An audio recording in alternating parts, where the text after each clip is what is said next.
तो न्यूज़पेपर हम स्टार्ट कर रहे हैं। ये है जी डेट 14 अपना दिसंबर। The Hindu and Indian express.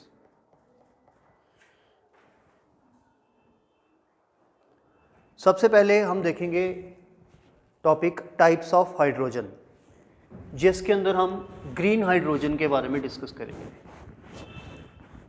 Green hydrogen,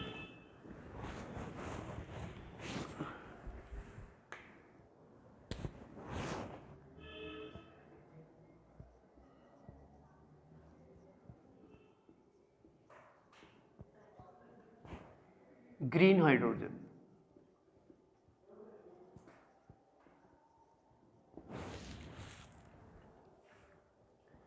दूसरा टॉपिक है हमारा आज का employee provident fund organisation. Employee provident fund organisation. और आज का तीसरा टॉपिक है parliamentary committee on security. Parliamentary committee on security. ये 3 टॉपिक्स करने हैं।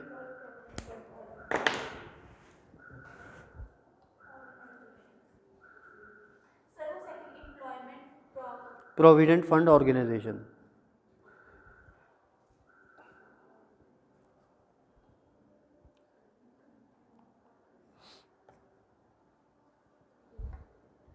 अब न्यूज़ क्या है, पहले आते हैं हाइड्रोजन, ग्रीन हाइड्रोजन के ऊपर। न्यूज़ ये है कि export oriented green hydrogen project में गेट गवर्नमेंट्स फिजिकल सपोर्ट। क्या?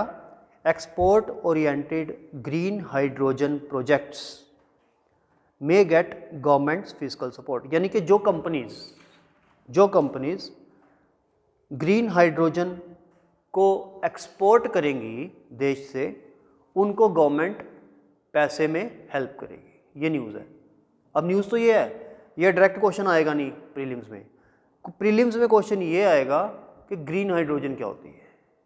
ठीक है, तो हम देखेंगे ग्रीन हाइड्रोजन का थोड़ा सा ब्रीफ में देखेंगे कि होता क्या है ये। ठीक है, न्यूज़ ये थी कि जो देखो कुछ कंपनीज होती हैं वो ग्रीन हाइड्रोजन मैन्युफैक्चर करती हैं। ग्रीन हाइड्रोजन हमारे लिए पोल्यूशन के लिए बहुत ही पोल्यूशन के लिए, क्लाइमेट के लिए बड़ी अच्छी है, क्योंकि ये कोई भी पोल्यूशन क्रिएट नहीं करती है। ठीक है, ऐसा फ्यूल है, ये कोई भी पोल्यूशन क्रिएट नहीं करता है, तो गवर्नमेंट उसको सपोर्ट करती है। अब अगर ऐसी कंपनीज ग्रीन हाइड्रोजन को एक्सपोर्ट करे दूसरे देशों को, तो गवर्नमेंट उस कंपनी को सपोर्ट करेगी। ठीक है, यही न्यूज़ है। यानी उसको सपोर्ट कैसे करेगी? पैसा देगी। ठीक है ना। तो ये इंडियन एक्सप्रेस में आया था पेज 15 में, 14 दिसंबर। ठीक है, अब ये देखते हैं कि है क्या ये। आपको ये पता होना चाहिए कि एक स्पेशल इकोनॉमिक जोन्स होते हैं, SEZ बोलते हैं उनको, स्पेशल इकोनॉमिक जोन्स, उनको बोलते हैं SEZs। अब ये बेसिकली SEZs गवर्नमेंट बनाती है ताकि जो कंपनीज है ना प्राइवेट, वो यहाँ पर अपनी फैक्ट्री लगाएं। इनको बोलते हैं स्पेशल इकोनॉमिक जोन। इकोनॉमिक यानी कि वो पैसे वाला काम कर सके, यानी कि फैक्ट्री। तो इन जगह पर कुछ इंसेंटिव्स दिए जाते हैं इंडस्ट्री को। जैसे उनसे इलेक्ट्रिसिटी का चार्ज नहीं लिया जाता, फ्री बिजली दी जाती है, फ्री पानी दिया जाता है। ठीक है ना। जैसे फॉर एग्जांपल ये बड़ी ब्राह्मणा है हमारा इंडस्ट्रियल एरिया है, तो गवर्नमेंट कल को अगर इसको SEZ बना दे, स्पेशल इकोनॉमिक जोन बना दे, तो यहाँ पर सारा कुछ फ्री हो जाएगा, सब्सिडी मिलेगी। क्यों बनाएगी गवर्नमेंट को? क्या पड़ी है कि इसको SEZ बनाए? गवर्नमेंट को ये होता है कि अगर ये SEZ बन गया तो फिर बाहर और कंपनीज यहाँ पर अपनी आके फैक्ट्री लगाएंगी। गवर्नमेंट तो चाहती है कि फैक्ट्रीज ज़्यादा लगे, फैक्ट्रीज ज़्यादा लगेंगी तो एम्प्लॉयमेंट मिलेगा, है ना। लेकिन कंपनी वाले फैक्ट्री यहाँ क्यों लगाएं? अगर कंपनी वालों को कोई फ़ायदा होगा तभी लगाएंगे ना। तो अगर कंपनी वाले को कोई हम रियायत देते हैं, गवर्नमेंट कोई छूट देती है, इंपोर्ट एक्सपोर्ट, फॉर एग्जांपल ज़्यादातर SEZ जो है ना हमारे, वो समुंदर के पास है, गुजरात में है, सी शोर है ना वहाँ पे गुजरात में, आपको पता होगा, है ना, समुद्र का किनारा। तो काफ़ी ज़्यादा वहाँ पे शिप्स वगैरह जाती है, तो वहाँ पे पोर्ट्स भी हैं, है ना, पोर्ट्स जहाँ से हमारा माल इधर उधर एक्सपोर्ट इंपोर्ट होता है। तो हम उन कंपनीज़ को इंपोर्ट और एक्सपोर्ट ड्यूटी में छूट देते हैं, ठीक है, यानी कि कंपनी का खर्चा कम होता है। तो जो कंपनीज ग्रीन हाइड्रोजन बनाएंगी SEZ में, तो उनको गवर्नमेंट और ज़्यादा सपोर्ट करेगी, ठीक है, यह न्यूज़ है। अब हम देखते हैं ये होता क्या है।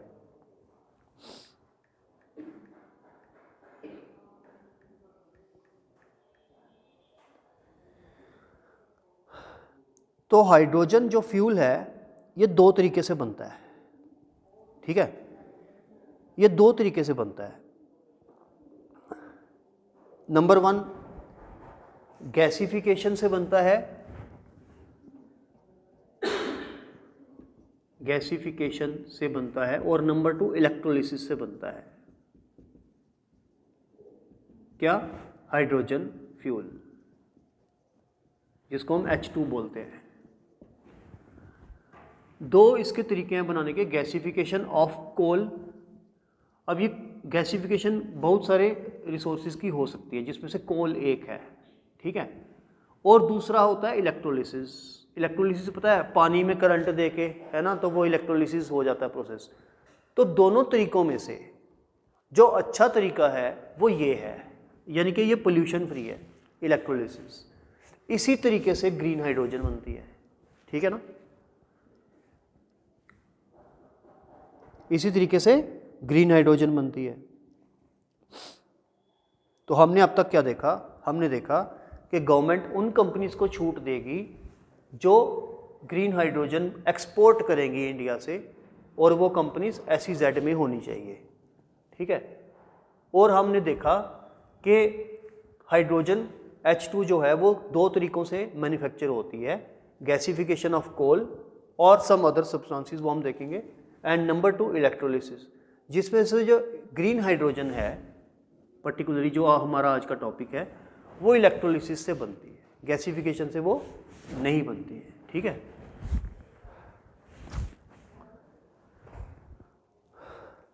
तो हम आगे चलते हैं।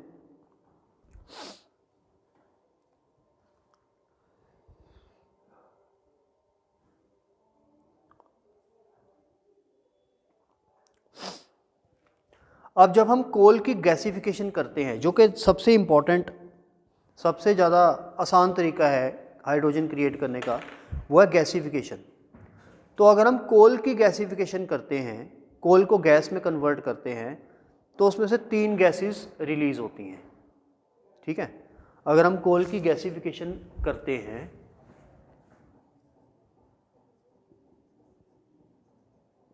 गैसिफिकेशन ऑफ कोल, ये क्यों कर रहे हैं हम?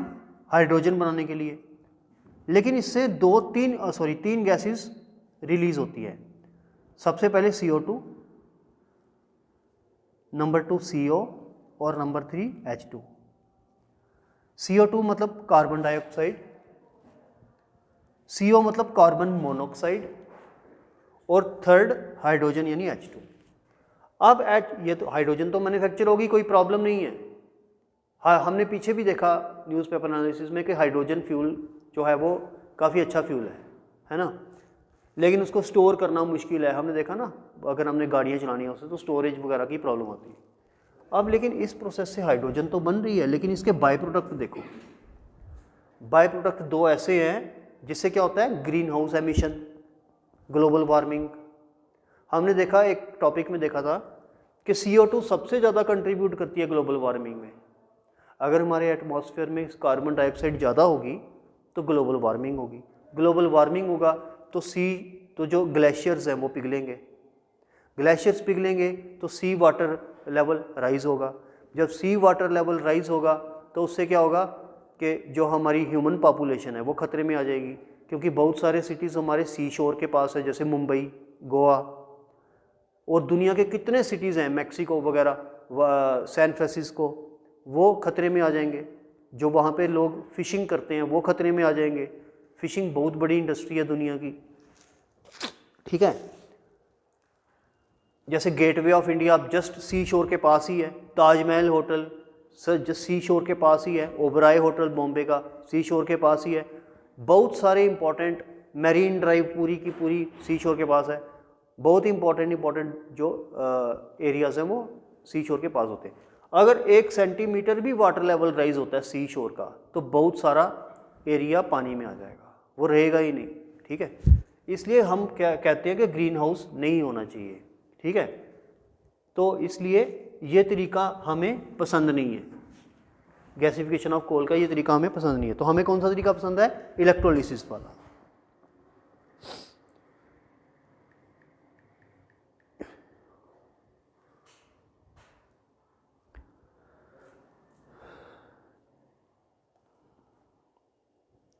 अब अगर हम इलेक्ट्रोलिसिस करते हैं तो उसका ये है, अगर हम इलेक्ट्रोलिसिस से हाइड्रोजन प्रोड्यूस करते हैं तो उसका ये फार्मूला है, इलेक्ट्रोलिसिस, एक सेकेंड,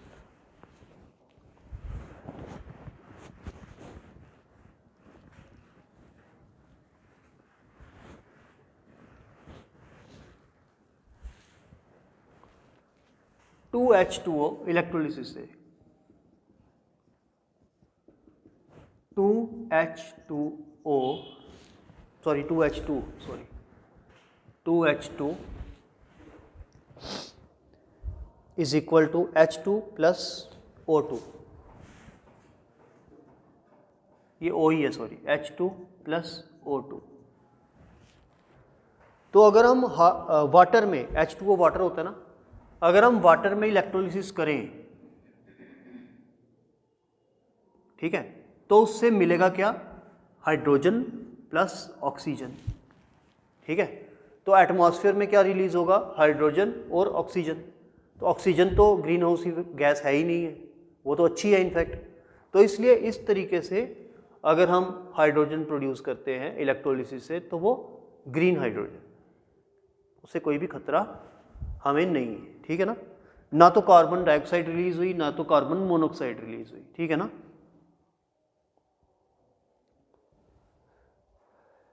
आगे चलते हैं। अब इनफैक्ट हमारे पास ग्रीन हाइड्रोजन के अलावा और भी बड़ी सारी हाइड्रोजन्स हैं, जैसे black hydrogen, brown hydrogen, grey hydrogen, blue hydrogen, pink hydrogen, green hydrogen, yellow hydrogen and turquoise hydrogen, ठीक है, टर्क्वाइज हाइड्रोजन। अब ये आई थिंक लिखने की ज़रूरत है या नहीं है मेरे को,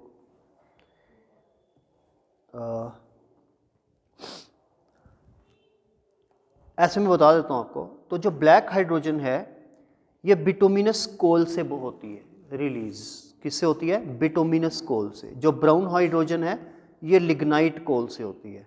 जो ग्रे हाइड्रोजन है ये नेचुरल गैस से होती है, ठीक है। जो ब्लू हाइड्रोजन है ये भी नेचुरल गैस से होती है। जो पिंक हाइड्रोजन है ये इलेक्ट्रोलिसिस से होती है। अब देखो, जो इलेक्ट्रोलिसिस से होती है ना रिलीज, वो पिंक वाली है। ऊपर वाली जितनी मैंने बोली, ब्लैक, ब्राउन, ग्रे और ब्लू, ये चारों की चारों गैसिफिकेशन से होती है। यानी कि black, brown, grey and blue hydrogen जो बनती हैं ये गैसिफिकेशन से बनती है, ठीक है। मैंने दोबारा बोल देता हूँ, ब्लैक हाइड्रोजन बिटुमिनस कोल से बनती है, ब्राउन वाली लिग्नाइट कोल से बनती है, ग्रे वाली नेचुरल गैस से बनती है, ब्लू हाइड्रोजन नेचुरल गैस से बनती है। अब आ जाते हैं हम इलेक्ट्रोलिसिस वाली हाइड्रोजन, तो वो है pink hydrogen. Pink hydrogen electrolysis से बनती है, जो कि एनर्जी जो ली जाती है इलेक्ट्रोलिसिस करने के लिए, जो इलेक्ट्रोलिसिस करने के लिए एनर्जी, देखो अगर हम इलेक्ट्रोलिसिस करेंगे, ये नहीं है कि हम एक्सपेरिमेंट ग्लास के अंदर कर रहे हैं इलेक्ट्रोलिसिस, पानी का गिलास उसके अंदर नहीं कर रहे। ये बहुत बड़ा चैम्बर होता है जिसके अंदर मैन्युफैक्चरिंग करनी होती है इसकी H2 की, तो बहुत बड़े बड़े चैम्बर्स में ये फैक्ट्रीज में होती है, ठीक है। तो अगर हम पिंक हाइड्रोजन बना रहे हैं तो एनर्जी कहाँ से लेंगे? एनर्जी हम लेंगे न्यूक्लियर पावर से। आपने ये याद रखना है एग्जाम पॉइंट ऑफ व्यू से कि पिंक हाइड्रोजन के लिए इलेक्ट्रोलिसिस के लिए एनर्जी कहाँ से आती है? कहाँ से आती है? न्यूक्लियर पावर से। ये मैं लिख रहा हूं पिंक हाइड्रोजन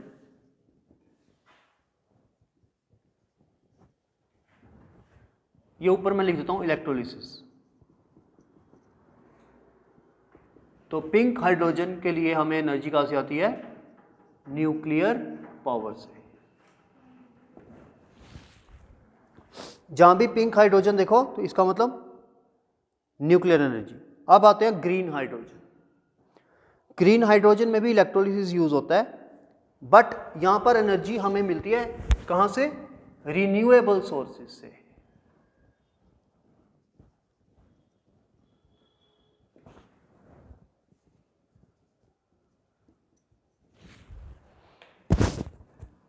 कहां से मिलती है? रिन्यूएबल, तभी तो इसको बोला ग्रीन हाइड्रोजन। यानी कि यहाँ पे न्यूक्लियर पावर भी यूज नहीं हो रही, यहाँ पे रिन्यूएबल एनर्जी यूज हो रही है, जैसे air, wind energy, air energy, water energy, ठीक है। तो इसका यूज किया जा रहा है इलेक्ट्रोलिसिस करने के लिए। सोलर एनर्जी, ये जो इलेक्ट्रोलिसिस करते हैं इससे इलेक्ट्रोलिसिस होता कैसे है? By splitting water into hydrogen and oxygen. ये भी लिख लो, इलेक्ट्रोलिसिस कैसे होता है? By splitting water into hydrogen and oxygen. लिख लिया हमने, पहले भी लिखा था ये, है ना, क्योंकि वाटर H2O होता है और हाइड्रोजन होती है H2 और ऑक्सीजन, ठीक है। तो मैं ग्रीन हाइड्रोजन, क्योंकि हमारा टॉपिक है, एक बारी रिपीट करूंगा। Electrolysis in green hydrogen is done by using renewable power from wind energy, solar energy to split water into hydrogen and oxygen, ठीक है जी। चलें आगे। येलो हाइड्रोजन, तो येलो हाइड्रोजन भी इलेक्ट्रोलिसिस से ही होता है by using solar power, by using solar power. तो लास्ट में है टर्क्वीज हाइड्रोजन, TURQUOISE,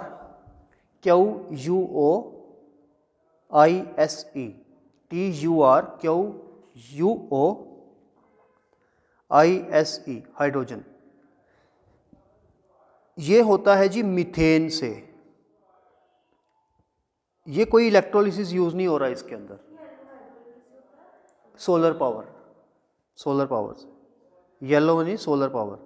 तो ये जो टर्क्वाइज है, ये मीथेन, ये इलेक्ट्रोलिसिस से नहीं होता। पहले तो ये मीथेन पायरोलिसिस से होता है, मीथेन पायरोलिसिस, और सिंपली कह दें splitting methane into hydrogen and solid carbon, splitting methane into hydrogen and solid carbon, बस, ठीक है। अब इसमें से ना तो आपने टर्क्वाइज याद रखना है, जरूरत नहीं है, आप तीन याद रख लो, पिंक, ग्रीन और येलो, क्योंकि ये तीनों ही इलेक्ट्रोलिसिस से हो रहे हैं, ठीक है ना। खास करके आप याद रख लो ग्रीन, क्योंकि ये न्यूज़ में है।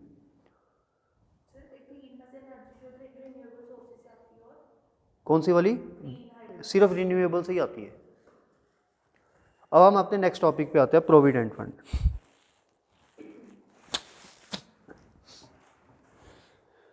एम्प्लॉय प्रोविडेंट फंड ऑर्गेनाइजेशन, ये क्या चीज़ है? ये बेसिकली एम्प्लॉय जो होते हैं ना गवर्नमेंट के या जो प्राइवेट के, उसको सैलरी मिलती है। सैलरी के साथ साथ आपने सुना होगा उसको प्रोविडेंट फंड मिलता है। प्रोविडेंट फंड होता है कि जो एक तो सैलरी होती है ना इन हैंड, एक होती है जो इन हैंड नहीं आ रही। जैसे फॉर एग्जांपल मेरी सैलरी 50,000 है, लेकिन इन हैंड मेरे को 40 ही मिल रहा है, यानी कि 10,000 कहाँ गया? प्रोविडेंट फंड में, यानी कि वो मेरे को मिला नहीं, यानी कि गवर्नमेंट ने वो रख लिया अपने पास। वो मेरे को मिलेगा कि नहीं मिलेगा? मिलेगा जब मैं रिटायर हो जाऊंगा। ठीक है, तो गवर्नमेंट ऐसा क्यों करती है? गवर्नमेंट ऐसा इसलिए करती है, गवर्नमेंट कहती है तुमने तो सेव करना नहीं, मैं ही सेव करती हूँ तेरा। ठीक है, तो इसलिए गवर्नमेंट वो अपने पास, लेकिन गवर्नमेंट कहती है कि मैं रखूँ कहाँ पे ये, तो इसलिए उसने एक एम्प्लॉय प्रोविडेंट फंड बना दिया, सेपरेट फंड बना दिया, सेपरेट अकाउंट खोल दिया एक लोगों का, जिसमें सारे के सारे इंडिया के एम्प्लॉयज़ का पैसा रहेगा। ठीक है, अब वो देखो, अब गवर्नमेंट ने ये फंड भी बना दिया, अकाउंट भी खोल दिया, लेकिन भाई इस फंड को चलाने के लिए जिसमें करोड़ों लोगों का पैसा है, कोई ऑर्गेनाइजेशन भी चाहिए। तो ये वो ऑर्गेनाइजेशन है एम्प्लॉय प्रोविडेंट फंड ऑर्गेनाइजेशन। ठीक है, अब ये इसके रिगार्डिंग क्वेश्चन आपको ये आ सकता है,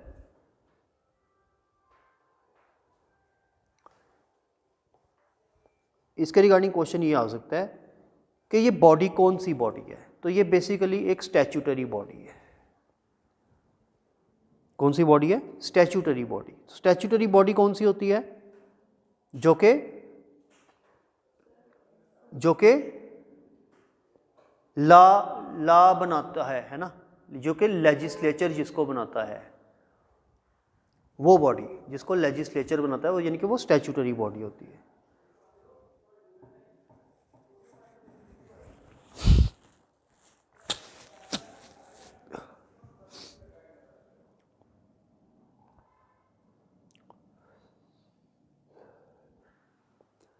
अब ये तीन चीज़ों का ख्याल रखती है एम्प्लॉय के। एक तो एम्प्लॉय की पेंशन का ख्याल रखती है कि पेंशन के साथ एक मतलब इसमें तीन चीज़ें इन्वॉल्व रहती है, प्रोविडेंट फंड, पेंशन और इंश्योरेंस।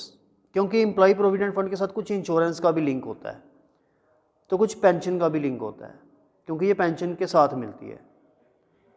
ठीक है, ये तीनों चीज़ें हैं इसके अंदर आएंगी। अब इसमें तीन स्टेक होल्डर्स हैं। तीन स्टेक होल्डर्स कौन कौन से हैं? स्टेक होल्डर यानी कौन कौन लोग इसमें इंटरेस्टेड हैं, यानी इन्वॉल्व हैं। एक तो गवर्नमेंट है, एक एम्प्लॉयर है और एक एम्प्लॉई है। एक गवर्नमेंट है, एक एम्प्लॉयर है और एक है एम्प्लॉई। गवर्नमेंट क्यों? क्योंकि गवर्नमेंट पैसा दे रही है। एम्प्लॉयर क्यों? क्योंकि एम्प्लॉयर बेसिकली पैसा तो गवर्नमेंट गवर्नमेंट पैसा जमा कर रही है, दे नहीं रही है। पैसा तो गवर्नमेंट जमा करेगी, लेकिन दे कौन रहा है? Employer. For example Indian Oil organisation, Indian Oil organisation में जो लोग काम करते हैं, तो एम्प्लॉयर कौन हो गया? इंडियन ऑयल ऑर्गेनाइजेशन, जो एम्प्लॉयमेंट दे रही है। और एम्प्लॉय कौन हो गए? जो उसमें काम कर रहे हैं, क्योंकि प्रोविडेंट फंड उनका है। और गवर्नमेंट का क्या काम है? गवर्नमेंट उस पैसे को सेव करेगी। किस में सेव करेगी? एम्प्लॉय प्रोविडेंट फंड में। ठीक है, और उसका ध्यान कौन रखेगा? Employee provident fund organisation. अब इस एम्प्लॉय प्रोविडेंट फंड ऑर्गेनाइजेशन का दो मकसद होते हैं। क्या? Regulate and manage. Employee provident fund organisation क्या करती है? रेगुलेट करती है एंड मैनेज करती है। किसको? वही तीन चीज़ें मैंने आज जो आपको बोली, provident fund, pension and insurance of employees. Regulate करती है और मैनेज करती है क्या? Employee provident fund, employee pension and employee insurance.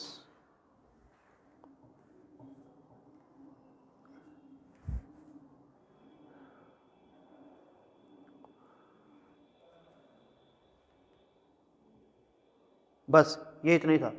Third topic पे आ जाते हैं। वो है बिल्कुल पार्लियामेंट सिक्योरिटी। आपने देखा कि मैंने परसों आपको बताया था कि वो ब्रीच हुई है बेसिकली, उस टाइम न्यूज़ आ रही थी कि अटैक हो गया। वो नहीं, हाँ मिलिटेंट अटैक नहीं था, उस टाइम न्यूज़ आ रही थी कि कुछ अटैक हो गया, 2 लोगों ने गैलरी में से जंप किया है, और उस टाइम स्पेकुलेशंस लगाई जा रही थी। वो 14 मिनट पहले न्यूज़ आई थी, तो ऐसा लग रहा था कि वो मिलिटेंट अटैक ही लग रहा है, लेकिन वो मिलिटेंट अटैक नहीं था। वो कुछ लोग गैलरी में से कूदे थे नीचे प्रोटेस्ट करने के लिए, तो उनके पास कोई गैस कैनिस्टर्स थे जिससे स्मोक एमिट हुआ एकदम से। तो बेसिकली वो लोग प्रोटेस्ट करने के लिए आए थे। जैसे उनका रीज़न ये था, वो कहते हैं कि हम जैसे भगत सिंह ने प्रोटेस्ट किया था ना, किसी को मारा नहीं था, हमारा भी मकसद किसी को मारना नहीं है, सिर्फ अपना प्रोटेस्ट दर्ज कराना है। वो भगत सिंह की एग्जाम्पल दे रहे थे। बस एक्चुअली वो लोग 3-4 साल से पार्लियामेंट के बाहर भी बैठे हुए हैं, उसमें एक लड़की भी है और एक लड़का है जिसका नाम झा कुछ ऐसे करके है, एक लड़की है हरियाणा की।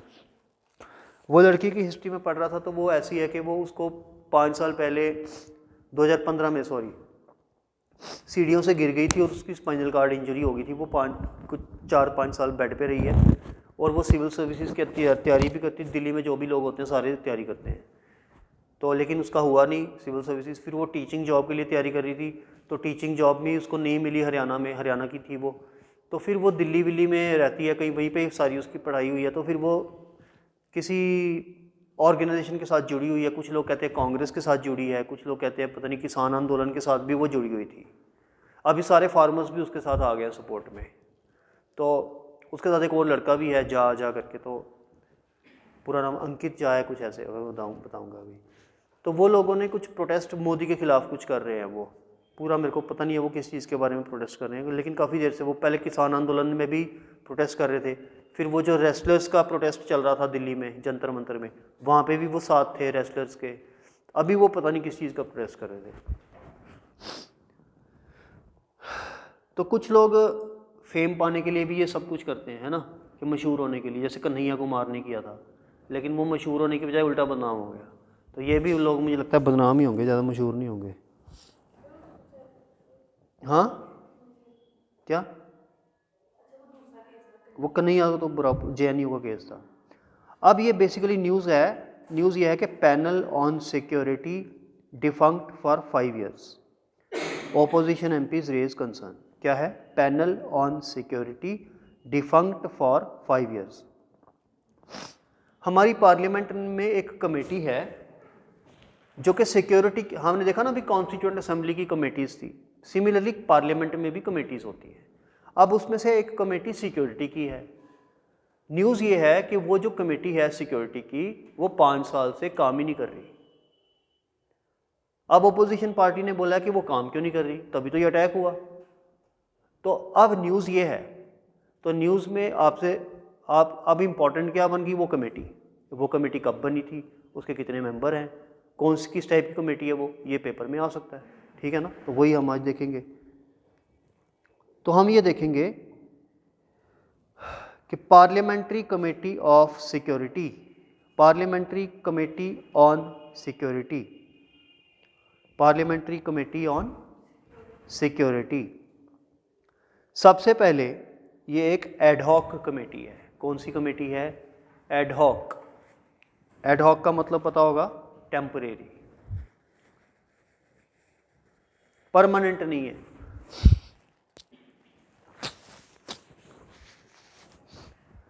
जब आप पार्लियामेंट का चैप्टर पढ़ोगे उसमें कमेटीज आएंगी, तो हम तब डिटेल में पढ़ेंगे कि कौन कौन सी कमेटीज किस किस टाइप की होती है। अभी आप जाने की जरूरत नहीं है, अभी आप सिर्फ ये याद रखो, एडहॉक कमेटी एक तरह की कमेटी होती है। अब ये JPC भी है, यानी कि JPC मतलब जॉइंट पार्लियामेंट्री कमेटी, एडहॉक भी है और JPC भी है, यानी कि जॉइंट पार्लियामेंट्री कमेटी। अब जॉइंट पार्लियामेंट्री एडहॉक का तो समझ आ गया आपको, लेकिन JPC क्या होती है। JPC सिंपल, जॉइंट है ना, तो यानी कि इसमें लोकसभा के भी मेंबर हैं और राज्यसभा के भी मेंबर हैं, तभी नाम पड़ा जॉइंट पार्लियामेंट्री कमेटी, ठीक है।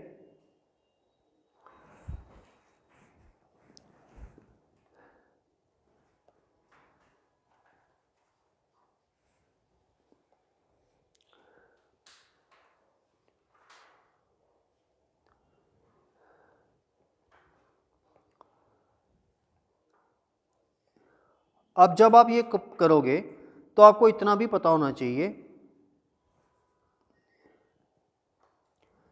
कि ये जो अटैक हुआ है ये किस दिन हुआ है, जिस दिन पार्लियामेंट के ऊपर अटैक हुआ था उसी दिन हुआ है।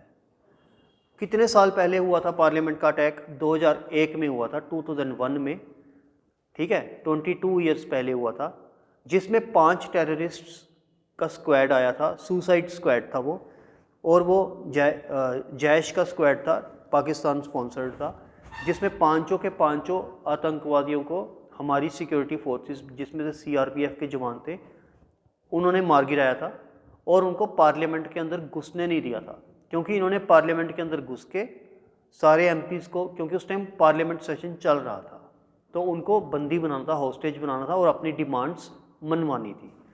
लेकिन they failed to enter the parliament house because our security forces gunned them down. उसी केस के अंदर अफजल गुरु, जो कि जेएनयू का एक प्रोफेसर था, उसने इनको सपोर्ट किया था और उसका पाकिस्तान में बात होती थी, तो उसको रिसेंटली फांसी भी दी गई थी। ठीक है, तो ये न्यूज़ जो थी ये इससे रिलेटेड थी। ठीक है, बस आज के लिए इतना ही है। 3 न्यूज़ थी ये, ठीक है।